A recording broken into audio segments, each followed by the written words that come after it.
बिहार भारत के बहुत ही खूबसूरत राज्यों में से एक है, जहाँ की संस्कृति, परंपराएं, त्योहार, मेले और टूरिस्ट प्लेसेस बड़ी संख्या में पर्यटकों को अपनी तरफ खींचते हैं। अब यूं तो यहाँ ऐसे ऐसे टूरिस्ट प्लेसेस हैं जिसे देखकर आप दीवाने हो जाएंगे, लेकिन आज हम आपको बिहार के उन 5 टूरिस्ट प्लेसेस के बारे में बताने वाले हैं जहाँ सबसे ज्यादा पर्यटक पहुँचते हैं। तो चलिए दोस्तों, एक साथ चलते हैं बिहार के सफर पर। दोस्तों, बिहार के टूरिस्ट प्लेसेस के बारे में जानने से पहले चलिए जरा एक नजर बिहार पर डाल लेते हैं। बिहार की स्थापना दोस्तों 22 मार्च 1912 में की गई थी और 22 मार्च को बिहार में स्थापना दिवस मनाया जाता है। राज्य का कुल क्षेत्रफल है 94,163 वर्ग किलोमीटर। बिहार में 38 जिले हैं और पॉपुलेशन के हिसाब से सबसे बड़ा जिला पटना है, जो कि राजधानी शहर भी है। प्राचीन समय में पटना को पाटलिपुत्र के नाम से भी जाना जाता था। बिहार में हमें देखने को मिलता है नालंदा विश्वविद्यालय, जो कि दुनिया का सबसे पुराना विश्वविद्यालय माना जाता है। आर्यभट्ट का नाम तो आप सभी लोगों ने सुना ही होगा ना, हमारे देश के हीरो हैं यार ये, जिन्होंने दुनिया को शून्य यानी कि 0 दिया था। अब आपको बता दें कि उनका जन्म कहाँ हुआ था? बिहार में ही हुआ था। इतिहास में नजर डाले तो बिहार एक प्राचीन राज्य है और हिंदू धर्म हो या फिर जैन या फिर बौद्ध धर्म, लगभग हर धर्म से बिहार का एक गहरा नाता रहा है। प्राचीन समय में बिहार को मगध के नाम से जाना जाता था और इसकी राजधानी हुआ करती थी राजगीर। वैसे तो समृद्ध इतिहास की कहानी कहने वाले बिहार में एक से बढ़कर एक घूमने के लिए जगह है, लेकिन आज हम आपको उन 5 टूरिस्ट प्लेसेस के बारे में बताएंगे जहाँ लोग सबसे ज्यादा जाना पसंद करते हैं। मधुबनी। बिहार में जब भी देसी विदेशी पर्यटक घूमने के लिए जाते हैं ना, तो मधुबनी को स्किप कर देते, लेकिन जो लोग जानते हैं ना कि मधुबनी ही वो शहर है जो कि बिहार के इतिहास और वर्तमान का बेजोड़ संगम दर्शाता है, क्योंकि मधुबनी को बिहार के प्राचीन शहरों में से एक माना जाता है, जो कला और संस्कृति के लिए देश विदेश में मशहूर है। मधुबनी शहर का जिक्र हमें रामायण काल में भी देखने को मिलता है। यहाँ की शानदार चित्रकारी देख कर ना कोई भी मधुबनी का दीवाना हो जाएगा। कपड़ों से लेकर पेंटिंग्स में लोगों के द्वारा की गई कलाकारी आपको जेब ढीली करने पे मजबूर कर देगी। यहाँ की पेंटिंग्स पर वो कहावत बिल्कुल सूट करती है कि एक पेंटिंग शब्दों से ज्यादा कुछ कह जाती है। मधुबनी का नाम 2 शब्दों से मिलकर बना हुआ है, मधु यानी कि शहद और बानी यानी कि जंगल। कहा जाता है कि मधुबनी के आसपास के जंगलों में शहद की अच्छी खासी मात्रा पाई जाती है और यही वजह है कि इस शहर को मधुबनी कहा गया। आपको बता दें कि मधुबनी में प्रमुख व्यापारिक क्षेत्र है सीतामढ़ी और सुपौल। मधुबनी में सबसे ज्यादा देखी जाने वाली जगहों में सौराठ, जयनगर, झांझरपुर, भवानीपुर जैसी जगहें शामिल है। साथ ही मधुबनी से 9 किलोमीटर की दूरी पर स्थित है कपिलेश्वर नामक एक छोटा सा गाँव, जहाँ है कपिलेश्वर नाथ मंदिर। ये मंदिर भगवान शिव को समर्पित है और यहाँ हर साल एक विशाल मेले का आयोजन किया जाता है, जिसमें बड़ी संख्या में श्रद्धालु शामिल होते हैं। वहीं नगर फोर्ट मधुबनी यहाँ का ऐतिहासिक और बेहद ही खूबसूरत किला है,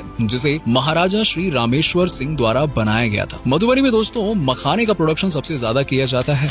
नेक्स्ट है राजगीर। बिहार में चौथी सबसे ज्यादा देखी जाने वाली जगह है राजगीर, जिसके नाम से ही राज झलक रहा है, वही तो है राजगीर। जी हाँ, राजगीर बिहार का एक धार्मिक पर्यटन स्थल माना जाता है, जो कि पूरे भारत में प्रसिद्ध है और राजगीर शहर का संबंध जैन और बौद्ध दोनों धर्मों से माना जाता है। भगवान महावीर और भगवान बौद्ध दोनों ने राजगीर में कुछ समय बिताया था और यही वजह है कि ये शहर हिंदू धर्म के साथ साथ जैन और बौद्ध धर्म से जुड़े लोगों के लिए भी काफी ज्यादा पवित्र है। राजगीर को उसकी खूबसूरत वादियों, पहाड़ियों, घने और हरे भरे झरने, जंगलों, नदियों, गुफाओं और लाजवाब खाने के लिए जाना जाता है। यहाँ कई प्राचीन मंदिर और पार्क भी हैं। राजगीर की सबसे फेमस जगह है वेणु वन। यहाँ आप भगवान बुद्ध की अद्भुत मूर्ति देख सकते हैं। साथ ही एक बड़ा सा तालाब और खूबसूरत पार्क इसके आसपास खूबसूरती बिखेरने का काम करते हैं। राजगीर की फेमस चोटी है गृधाकुटा। ये जगह बौद्धों के लिए काफी महत्वपूर्ण है, क्योंकि ये वही जगह है जहाँ भगवान गौतम बुद्ध ने सबसे पहले प्रचार किया था। ये राजगीर शहर के बाहर एक छोटी पहाड़ी पर 400 मीटर की ऊंचाई पे मौजूद है। एडवेंचर के शौकीन लोग राजगीर में रोपवे का मजा लेने के लिए भी पहुँचते हैं।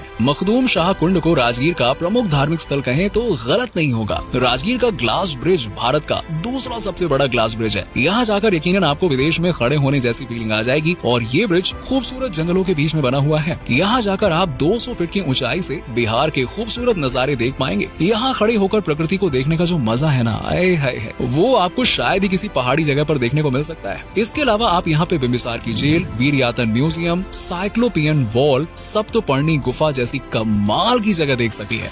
नेक्स्ट है नालंदा। इसका तो नाम ही काफी है। बिहार के नालंदा जिले को दोस्तों नालंदा विश्वविद्यालय के लिए जाना जाता है, जो कि 5वीं शताब्दी ईसा पूर्व में अस्तित्व में आया था और ये दुनिया के प्राचीन विश्वविद्यालयों में से एक है। आज भी नालंदा में नालंदा यूनिवर्सिटी के खंडहर मौजूद हैं, जो कि इतिहास के पन्नों को पलट कर रख देते हैं। कहा जाता है कि इस यूनिवर्सिटी में देश विदेश के लोग ज्ञान प्राप्त करने के लिए आया करते थे। नालंदा का इतिहास काफी प्राचीन माना जाता है। पटना से अलग होने के बाद नालंदा को एक अलग जिला बना दिया गया। अशोक और हर्षवर्धन जैसे महान शासकों के शासनकाल में नालंदा एक फलता फूलता शहर हुआ करता था। आर्कियोलॉजिस्ट द्वारा की गई खुदाई में नालंदा में बौद्ध और हिंदू धर्म से जुड़े कई चीजें मिल चुकी हैं। नालंदा में घूमने की बात करें तो सबसे पहले आपको नालंदा यूनिवर्सिटी को ही घूमना चाहिए, ताकि आप इतिहास में थोड़ा पीछे जा सकें और देख सकें कि भारत का एजुकेशन सिस्टम कितना स्ट्रॉन्ग था। इसके बाद आप सबसे ज्यादा पसंद किए जाने वाले टूरिस्ट प्लेस पावापुरी की सैर कर सकते हैं, जो कि जैनियों का तीर्थ स्थल है। यहाँ 2 मंदिर भी हैं, जिन्हें समो शरण और जल मंदिर के नाम से जाना जाता है। इसके बाद आप दरगाह बिहार शरीफ जा सकते हैं, जो कि इस्लामिक वास्तुकला का एक बेजोड़ नमूना है। बिहार शरीफ नालंदा जिले का आधुनिक जिला मुख्यालय भी है और ऐसे ही कई पर्यटन स्थल आप नालंदा में देख सकते हैं और अपनी छुट्टियों का मजा दुगना कर सकते हैं।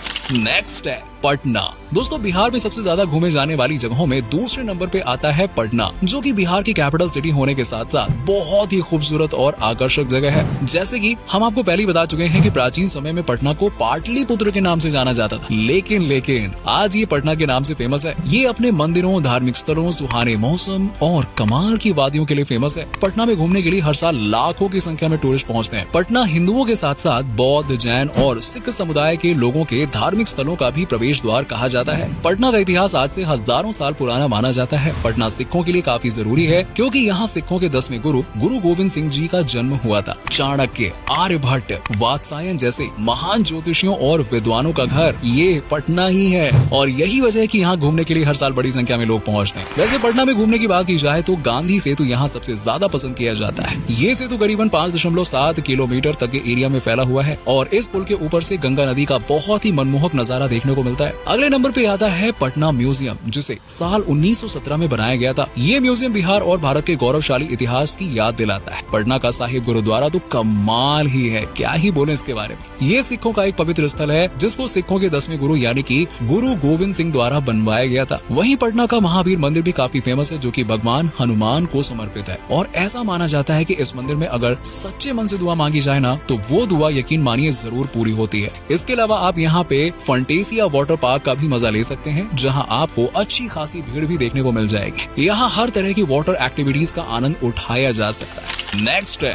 बोध गया। दोस्तों, बोध गया ही वो जगह है जहाँ पे हर साल बड़ी संख्या में पर्यटक पहुँचते हैं। वैसे आप में से ज्यादातर लोग बोध गया की सैर लाइफ में एक बार तो जरूर करना चाहते होंगे, है ना। चलिए कोई बात नहीं, आज हम आपका ये काम करवा देते हैं और आपको बोध गया घुमा देते हैं। दोस्तों, बोध गया पटना के दक्षिण पूर्व में लगभग 100 किलोमीटर की दूरी पर स्थित है, जो गया से सटा हुआ है। ये एक छोटा सा शहर है, लेकिन हाँ, इतिहास के पन्नों में इसका बहुत जिक्र होता है और बहुत ही खास जिक्र होता है। बोध गया को बौद्ध का प्रमुख पर्यटन स्थल, तीर्थ स्थल और आस्था का केंद्र भी कहा जाता है, क्योंकि ये वही जगह है जहाँ पे भगवान बुद्ध को क्या प्राप्त हुआ था? ज्ञान। यस, भगवान बुद्ध ने फल्गु नदी के तट पर बोधि वृक्ष के नीचे तपस्या की थी और वो यही मौजूद है महाबोधि मंदिर, जिसे साल 2002 में यूनेस्को ने वर्ल्ड हेरिटेज साइट का दर्जा दे दिया था। वैशाख महीने में पूर्णिमा के दिन बोध गया में बौद्ध धर्म से जुड़े लोगों की भारी भीड़ देखने को मिलती है, क्योंकि भगवान बुद्ध को इसी दिन ज्ञान की प्राप्ति हुई थी और ये दिन बुद्ध पूर्णिमा के रूप में मनाया जाता है। बोध गया में घूमने के लिए महाबोधि मंदिर के अलावा थाई मठ सबसे फेमस है। ये सोने से बनी टाइल से ढकी हुई घुमावदार और ढलान वाली छत वाला मठ है, जिसे देखने के लिए बड़ी संख्या में लोग बोध गया पहुँचते हैं। बोध गया में भगवान बुद्ध की 80 फीट ऊंचाई पर खड़ी हुई विशाल मूर्ति भी मौजूद है, जिसे सन 1989 में दलाई लामा के द्वारा बनवाया गया था। दोस्तों, बोध गया में ही मौजूद है आर्कियोलॉजिकल म्यूजियम, जो कि एक छोटा सा म्यूजियम है, जिसमें आपको हिंदू और बौद्ध धर्म की कई मूर्तियां और कलाकृतियां देखने को मिल जाएंगी। साथ ही आप बोध गया में बराबर गुफा, नागार्जुनी गुफा, विष्णुपद मंदिर, टरगर मठ जैसी जगहों को देख सकते हैं। चलिए, अब आपको बिहार के बेस्ट टूरिस्ट प्लेस तो पता चल गए हैं, अब जरा ये भी जान लेते हैं कि यहाँ जाने का सही समय क्या होगा, यहाँ पहुँचना कैसे। तो दोस्तों, वैसे तो आप बिहार के इन टूरिस्ट प्लेसेस की सैर कभी भी कर सकते हैं, कोई टेंशन की बात नहीं है, लेकिन हाँ, सबसे अच्छे समय की बात करें तो वो है अक्टूबर से मार्च के बीच में, जब आप बिना किसी परेशानी के बिहार के टूरिस्ट प्लेसेस को निहार सकते हैं। वैसे पहुँचने की बात की जाए तो फ्लाइट, ट्रेन, बस, कार, जिससे चाहो उससे पहुँच सकते हो। बिहार में गया एयरपोर्ट, जयप्रकाश नारायण एयरपोर्ट मौजूद है, जिनके जरिए आप फ्लाइट लेकर यहाँ पे पहुँच सकते हैं। बाकी अगर आप चाहते हैं कि आपको अपनी ये यात्रा ट्रेन से करनी है तो और अच्छी बात है। इसके लिए आप देश के कई शहरों से ट्रेन ले सकते हैं, जो कि बिहार के बड़े और प्रमुख शहरों जैसे कि पटना, भागलपुर और गया आदि से कनेक्टेड है। ट्रेन से आपका सफर काफी सुहाना और दिलचस्प और सस्ता भी रहेगा। बाकी आप बस या फिर प्राइवेट व्हीकल से भी आना चाहें बिहार तो आ सकते हैं, रोड कनेक्शंस बराबर मिलेगा। और सबसे जरूरी बात की बिहार आने परब, तिलकुट और लिट्टी चोखा और ठेकुआ, ये खाना मत भूलिएगा, बहुत स्वादिष्ट होता है। तो दोस्तों, ये है बिहार के 5 सबसे खूबसूरत जगह। उम्मीद है कि आप सबको ये वीडियो पसंद आया होगा। वैसे आपको बिहार में सबसे पहले कौन सी जगह घूमने का मन कर रहा है, कमेंट सेक्शन में कमेंट करके बताइए। और अगर बिहार जा चुके हैं तो आप हमें अपना एक्सपीरियंस बताइए, आपको क्या पसंद आया क्या नहीं है।